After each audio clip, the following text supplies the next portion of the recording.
अस्सलाम वालेकुम, मैं हूं जावेद फ़ारूकी।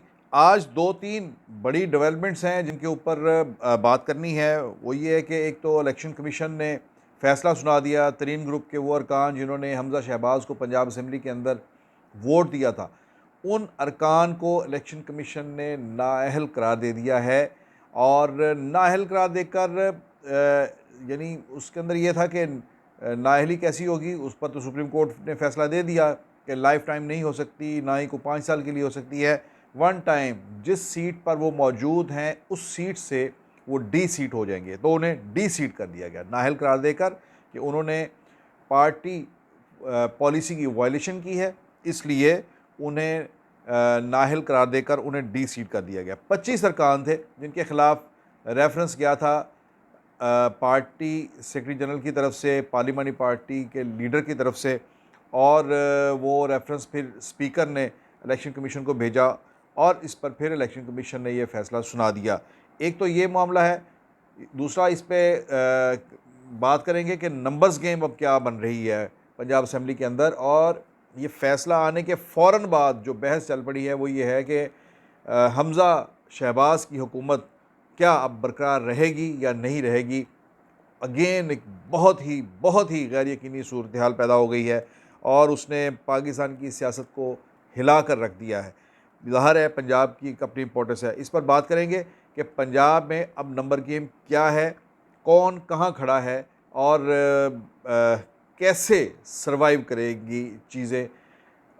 इसके अलावा आज एक बैड टेस्ट हुआ, बहुत बुरी बात, बहुत ही गलत बात इमरान खान साहब ने की, जो कहते हैं कि मैं एक लीडर हूँ और अपने वर्कर्स को कहते हैं कि मैं आपका बाप हूँ। तो बाप होते हुए वो एक आज इतनी ऐसा एक उन्होंने जुमला मोतरज़ा बोला है और ऐसी एक काबिल एतराज़ बात उन्होंने कर दी है कि जिस पर जो बहुत ज़्यादा हिमायत वो इकट्ठी कर रहे थे, लोगों के अंदर पॉपुलैरिटी गेन कर रहे थे। मुमकिन है उनके लोग जो है वो इसके ऊपर वो तो राज़ी हों, उन्होंने इन्जॉय किया हो, लेकिन जो संजीदा हल्के हैं वहाँ पर मरीम नवाज़ के बारे में उन्होंने जो रिमार्क्स दिए हैं उनकी बहुत ही ज़्यादा मजम्मत हो रही है। ये बाद में बात करेंगे। पहले आते हैं इलेक्शन कमीशन के हवाले से। इलेक्शन कमीशन ने 25 अरकान, तहरीक इंसाफ के 25 अरकान जो तरीन ग्रुप से ताल्लुक़ रखते थे, जिन्होंने हमज़ा शहबाज़ को 16 अप्रैल को वोट देकर चीफ मिनिस्टर पंजाब मुंतखब किया था, उन्हें नाअहल करार दे दिया है। इन अरकान की नाअहली के साथ उनके डी सीट होने के बाद पंजाब के अंदर दो काम हुए हैं। एक तो हमज़ा शहबाज़ की जो सपोर्ट थी, जो 197 वोट लेकर वो कामयाब हुए थे, वो नीचे आ गई है, वो नंबर जो है वो नीचे आ गया है। और जब वो उन्होंने 197 वोट लिए तो उसमें से 25 जब हम माइनस करते हैं तो अब उनकी जो तादाद है, जो फिगर है, 172 जो है हिंसा जो है उसके ऊपर वो पंजाब असम्बली के अंदर खड़े हैं। और इसमें ये ज़हन में रहना चाहिए कि पंजाब असम्बली के अंदर चीफ मिनिस्टर बनने के लिए 186 वोट दरकार थे। तो हमज़ा शहबाज़ को जो 25 अरकान जिनकी हिमायत मिली तहरीक इंसाफ के, उन्होंने वो तमाम 25 के 25 यूटिलाइज़ किए। और ये भी हो सकता था कि वो 186 के जो फिगर था वहाँ तक वो अरकान को यूटिलाइज़ करते, सिंपल मेजॉरिटी लेते, बाकी लोगों को सेफ़ रहने देते, लेकिन उन्होंने तमाम 25 अरकान के वोट दिलवाए। उस वक्त तो ये महसूस हुआ कि ये हमज़ा शहबाज़ ने ये क्या किया, ये सारे लोगों की जो है सियासत दाव पे लगा दी। लेकिन आज मैं अभी एक चीज़ की निशानदेही करूँगा कि अभी तक तो एक तो बात ये हो रही है कि इतने उनके वोट कम हो गए हैं तो अब शायद उनकी वज़ारत आला जो है वो ख़तरे में है। लेकिन दूसरी तरफ इन अरकान के डी सीट होने से हमज़ा शहबाज़ इसी बुनियाद पर बच भी सकते हैं, अगरचे उनके नंबर्स कम हो गए हैं। अब वो 172 के नंबर के ऊपर खड़े हैं। अच्छा, ये बड़ी एक दिलचस्प सूरत हाल बन गई है पंजाब असम्बली के अंदर अदाद शुमार के हवाले से कि उनके पास अगर 172 वोट हैं तो दूसरी तरफ तहरीक इंसाफ और उनके वज़ारत आला के जो उम्मीदवार चौधरी परवेज़ लाई थे उनके पास 170 वोट मौजूद हैं। जिसमें तहरीक इंसाफ के 158 अरकान हैं। 183 मेंबर्स थे तहरीक इंसाफ के जो हाउस के अंदर थे। जो 25 अरकान डी सीट हुए उससे तहरीक इंसाफ के वोट जो हैं वो भी हाउस के अंदर कम हो गए। हमज़ा शहबाज के अपने वोट्स के ऊपर उन्हें कोई फ़र्क नहीं पड़ा, उनकी अपनी पार्टी के वोट उसी तरह से जो हैं वो इंटैक्ट है। उसमें से सिर्फ ये है कि 4 अरकान का एक डेंट है उन्हें पड़ा, जो मुनहरफ है उनसे, जो जिन्होंने उन्हें वोट नहीं दिया था, पहली बार भी नहीं दिया था। अगर वो भी वोट देते थे तो उनके पास 201 का नंबर होता, लेकिन वो बहरहाल उनके नंबर जो हैं वो ये ज़रूर कम हुए कि तहरीक इंसाफ के जो वोट मिले थे वो कम हो गए। लेकिन दूसरी तरफ तहरीक इंसाफ को डायरेक्टली नुकसान हुआ कि उसके 25 वोट कम हो गए और वो 158 के फिगर पे आ गए। 158 वो 10 मेंबर्स चौधरी परवेज़ इलाही के, 2 उन्हें आज़ाद मेंबर्स की हिमायत हासिल है, तो इस तरह से उनके पास बन गया फिगर 170 का। अब उनके पास 170 मेंबर्स हैं। अच्छा, इसमें एक दिलचस्प बात यह है कि एक तरफ 170 मेंबर हैं और दूसरी तरफ हमज़ा शहबाज के पास है 172 मेंबर्स। 172 में अगर आप डिप्टी स्पीकर साहब को भी शामिल कर लें तो वो बन जाते हैं 173। ये हम लिख लेते हैं कि 173 हमज़ा शहबाज, ठीक है। हमज़ा शहबाज के पास जो 173 मेंबर हैं, इसमें उनके अपनी पार्टी के वोट तो हैं जो सारे 173 हैं, और 7 पीपल्स पार्टी के 7 वोट हैं, 2 आज़ाद अरकान की उन्हें हिमायत हासिल है, एक राह हक पार्टी के मुआविया आज़म तारक है उनके साथ। तो एक सरदार दोस्त मोहम्मद बाज़ारी जो हैं वो भी उनके साथ हैं, लेकिन अगर तो वो हाउस के अंदर बैठते हैं एज ए वोटर, तो उनका वोट जो है सुप्रीम कोर्ट के फैसले के मुताबिक उनका वोट उनके किसी काम नहीं आ सकता। तो दोस्त मोहम्मद बाज़ारी अगर हाउस के अंदर होते हैं तो वो भी एक मुश्किल में पड़ गए हैं कि अगर हाउस के अंदर होते हैं और वो हमज़ा शहबाज को वोट देते हैं तो डी सीट होते हैं, नहीं भी देते तो पीटीआई उनको भी डी सीट करवाने के लिए जा सकती है क्योंकि वो पीटीआई के मेंबर हैं। अच्छा, दूसरी तरफ ये है कि चौधरी परवेज़ इलाही बड़े मुतमिन हैं, वो ये कहते हैं कि 170 उनके पास अरकान हैं, तो जो 25 अरकान नाहल हुए हैं उनमें 5 अरकान वो हैं जो स्पेशल सीट्स पे आए थे, जिनमें 3 ख़वातीन हैं और 2 अक़लीती मेंबर्स हैं। तो वो तो जब उनकी सीटें खाली हुई हैं तो उन्हें इलेक्शन नहीं लड़ना पड़ेगा, बल्कि वो उसी तरह से जो एक लिस्टें जो पार्टी सबमिट करती है इलेक्शन कमीशन को, तो उसमें से जो नीचे वाले नंबर हैं जो अभी तक वो नहीं बने, तो ये ऊपर वाले जो मेंबर्स जो हैं स्पेशल सीट्स वाले, जब वो चले जाएंगे, नाहल हो जाएंगे, तो नीचे से प्रमोट होकर वो खुद ब खुद ही 5 सीटें उन्हें वापस मिल जाएंगी। लेकिन इसके ऊपर भी डिबेट है कि वो 5 सीटें उन्हें क्यों मिलेंगी। उनके मेंबर्स तो जो हैं 25 में से 20 मेंबर चले डायरेक्टली, जो डायरेक्ट इलेक्शन से आए थे वो वैसे ही चले गए हैं। तो 183 में से 20 मेंबर ये निकाल दें तो 163 के करीब उनकी जो है तादाद बनती है। तो अब तो उन्हें 163 के हिसाब से नई एलोकेशन होगी कि स्पेशल सीटें कितनी मिलती हैं। तो गोया यहाँ पर एक चौधरी परवेज़ इलाही की जो कैलकुलेशन है उस पर एक सवाल भी उठाया जा रहा है कि क्या उनकी ये कैलकुलेशन ठीक है। आखिर में जब ये सब जमा तफरीक करते हैं तो एक वोट का फ़र्क पड़ता है। अगर हम ये कह भी लें कि उन्हें 5 सीटें वापस मिल जाती हैं तो एक वोट का फ़र्क पड़ता है, और वो फिर सरदार दोस्त मोहम्मद मज़ारी का वोट है। अगर दोस्त मोहम्मद मज़ारी के सदारत में इलेक्शन होता है तो वो फिर ये भी एक स्टेज आ सकती है कि वो कास्टिंग वोट हो जाए। लेकिन अगर ये स्पेशल सीट्स के ऊपर कैलकुलेशन पे ही चले गए, इलेक्शन कमीशन कैलकुलेशन पर चला जाता है, मुस्लिम लीग नून ज़्यादा इसके ऊपर फंस कर खेलती है, तो फिर उसमें फिर हमज़ा शहबाज जो हैं उनका पलड़ा जो है वो 3-4 वोटों के साथ वो उनका पलड़ा जो है वो भारी रहेगा। बहरहाल ये एक बड़ी दिलचस्प सूरत बनी है। इसका पंजाब के हवाले से, पंजाब में हुकूमत गिरती है या नहीं गिरती, ये इसके ऊपर बहुत ज़्यादा डिपेंड करता है। लेकिन सबसे ज़्यादा जो इन्हिसार है इसके ऊपर वो ये है कि अगर इनके वोट कम हुए हमज़ा शहबाज के, तो उन्हें अब एक ही मामला है कि उन्हें गवर्नर ये कह सकते हैं कि आप दोबारा से एतमाद का वोट लेकर दिखाएं। लेकिन गवर्नर है ही नहीं पंजाब में, कहेगा उन्हें कौन।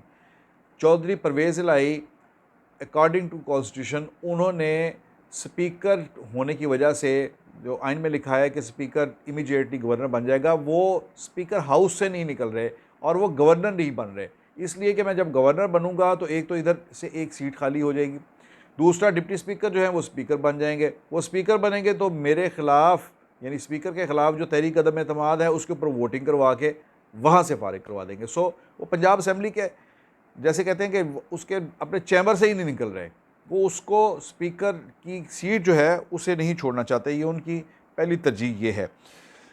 सो गवर्नर नहीं है, जब गवर्नर होगा तो वो हमज़ा शहबाज को एतमाद का वोट लेने के लिए कहेगा, और जब तक गवर्नर नहीं कहेगा उन्हें हम एतमाद का वोट लेने की ज़रूरत नहीं है। वो इलेक्टेड चीफ मिनिस्टर हैं, और ऐसे इलेक्टेड चीफ मिनिस्टर हैं कि जिसे अदालत में अगरचे उनकी जो इंतखाब है उसे चैलेंज किया गया है, लेकिन अदालत उनके इंतखाब को तस्लीम कर चुकी है। इससे पहले तस्लीम किया है, तो उसी के नतीजे में अदालत ने ऑर्डर किया कि स्पीकर नेशनल असम्बली, पहले गवर्नर को कहा, 2-3 बार कहा, लेकिन उन्होंने हलफ नहीं लिया। लेकिन अब फिर उसके बाद स्पीकर नेशनल असम्बली जो हैं राजा परवेज़ अशरफ, उनके ज़रिए उनका हलफ अदालत ने ख़ुद करवा कर उन्हें ऐवान वज़ीर आला में बिठाया है। सो अब बात फिर वही है कि जब तक गवर्नर नहीं कहते तो उन्हें एतमाद का वोट लेने की ज़रूरत नहीं है। 30 तारीख है पंजाब के अंदर गवर्नर की तकर्री के हवाले से फेडरल गवर्नमेंट के पास, सदर के पास, कि वो जो वज़ीर-ए-आज़म ने जो समरी भेजी है उसके ऊपर पॉजिटिवली रिस्पॉन्ड करे। अगर गवर्नर सदर नहीं रिस्पॉन्ड करते तो पंजाब के अंदर बलीगुर रहमान जो है वो गवर्नर आ जाएंगे, और जब बलीगुर रहमान नून लीग के अपने गवर्नर आ गए तो फिर उन्हें सत्ते ही खैर जिसे कहते हैं, तो उन्हें कोई कौन कहेगा, मुस्लिम लीग नून का गवर्नर क्यों कहेगा उन्हें कि आप एतमाद का वोट लें। तो गुजारने ये 6-8 माह ही हैं, उन्होंने इतना लंबा चौड़ा एजेंडा किसी का भी नहीं है। यही है कि इस साल के एंड तक हुकूमत किसी तरह से इसको लेकर चला जाए, और 2-4 काम जो करने हैं, इंतखाबी इस्लाहात करनी है, कुछ इकनॉमिक एजेंडे पे काम करना है, वो काम कर लिए जाएँ। इमरान खान का जो नैरेटिव है उसको डिफ्यूज़ किया जाए, उन्हें थकाया जाए थोड़ा सा लंबा चला कर। ये इतना सा एजेंडा है। 5 साल की हुकूमत तो ये भी नहीं है पड़ी हुई कि जिसमें ये कहा जाए कि ये है इस वक्त एक सिनेरियो पंजाब के अंदर। दूसरा इशू जो आज मुल्तान के अंदर जलसा हुआ, जिसमें जो एक तवक्कुआत थी, जो ऐलान किया गया था कि वो करेंगे, ऐलान करेंगे लॉन्ग मार्च का, वो लॉन्ग मार्च का ऐलान उन्होंने नहीं किया इमरान खान ने। अलबत्ता वहाँ पर एक बड़ी अजीबोगरीब सी स्टेटमेंट उन्होंने दे दी। उन्होंने मरीम नवाज़ के बारे में उन्होंने कहा कि मेरा नाम बार बार बड़े जज्बे, बड़े जुनून से मरीम लेती है, मरीम मेरा नाम इतने जुनून से ना लो, इतने जज्बे से ना लो, कहीं कैप्टन सफदर जो है वो तुम्हारे मियाँ जो है वो नाराज़ ना हो जाए। ये बड़ी अजीबोगरीब सी बात है, बहुत ही अजीबोगरीब और बहुत अखलाक से गिरी हुई वैसे ये बात है, मैं ये से कहूँगा।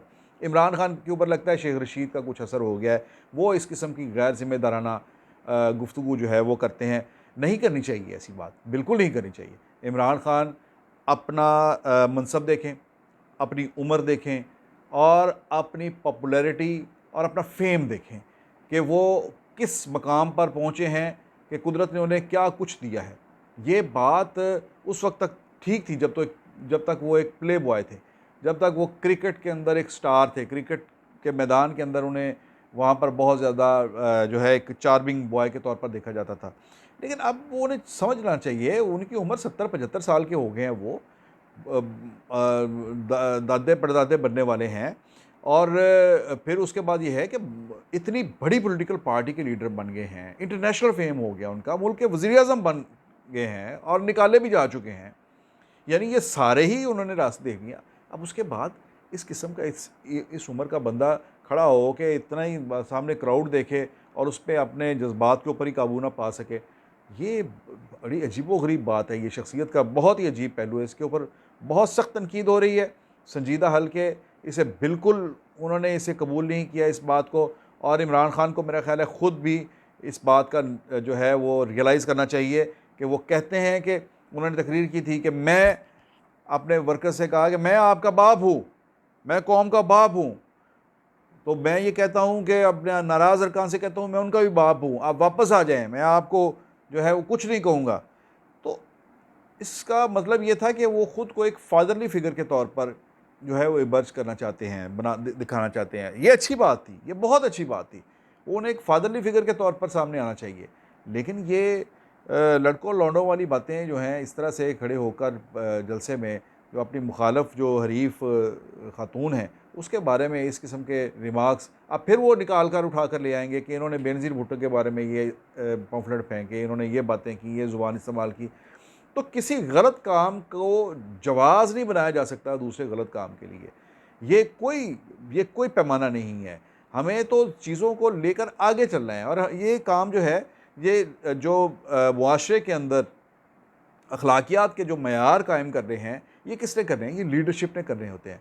लीडरशिप का मकसद यही नहीं है कि वो अच्छा किसके जलसे में 20,000 बंदे आ गए, किसके जलसे में 50,000 बंदे आ गए, किसी ने कह दिया मैं 6 लाख बंदे हैं।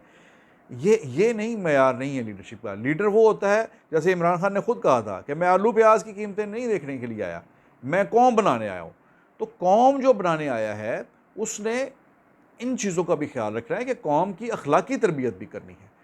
उन्हें खुद एक अखलाकी हवाले से एक ऐसा मयार और ऐसा नमूना बन के सामने खड़े होना है कि आपने तमाम यूथ को आप मुतासर करते हैं। खान साहब, आपको उनके सामने इस किस्म की गैर ज़िम्मेदाराना बेहुदा किस्म की गुफ्तगू जो है वो नहीं होनी चाहिए।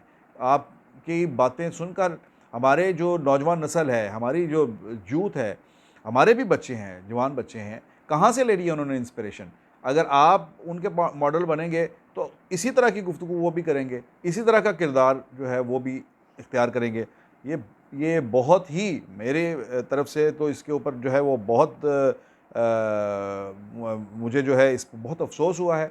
और मैं इमरान खान जो इन्होंने एक सियासत के अंदर बहुत नाम कमाया है, बड़ा कद काठ है, मेरा ख़्याल है कि उन्हें चाहिए कि अपनी इस गुफ्तगू के ऊपर माज़रत भी करें और अपने रवैये को ठीक भी करें, ताकि वो कौम के एक नौजवान नस्ल के आइडियल हैं तो उनका आइडियल जो है वो अखलाक के आला मयार पे खड़ा उन्हें नज़र आए। इन्हीं गुज़ारिशात के साथ इजाज़त दीजिए, आइंदा व्लॉग में फिर मुलाकात होगी। अल्लाह हाफ़िज़।